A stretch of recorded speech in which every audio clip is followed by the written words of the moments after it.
Magandang umaga! Kumusta po? Narito po ulit ang update natin para sa lagay ng ating panahon.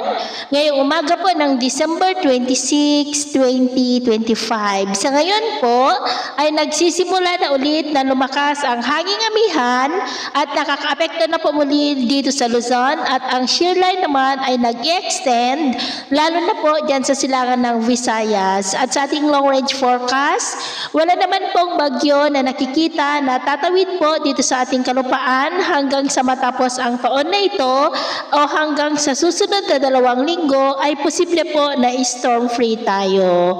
At sa lagay po ng ating panahon, ngayong madaling araw ay may mga isolated rains sa ilang bahagi po ng Cagayan Valley, Apayao, Quezon, Mariveles, Camarines Sur, Catanduanes, Masbate, Romblon, Calapan, Cadiz, Capiz, Escalante, Cebu, Bohol, ilang bahagi ng Leyte, Samar Provinces at Dipolog. At mamaya ay sisikat naman po ang araw sa malaking bahagi ng bansa pero may tsansa pa rin ng maulap na kalangitan with isolated rains sa ilang bahagi ng Cagayan Valley, Quezon, Camarines Norte, Sorsogon, Calapan, Masbate, Romblon, Aklan, Capiz, Cadiz, Cebu, Samar Island, Dipolog, Basilan at Holosulu. At mamayang hapon, maulap na kalangitan with isolated rains pa rin ang ilang bahagi ng ating bansa. Kaya kung lalabas tayo sa ating matahanan, ugaliin po natin lagi ang magdala ng kahit anong panangga natin sa init ng araw at proteksyon na rin po sa mga biglaang buhos ng ulan. At sa atin naman pong mga baybayin, maalon po ngayon sa mga baybayin ng Batanes, Babuyan Islands, Cagayan Seaboard at Ilocos Norte Seaboard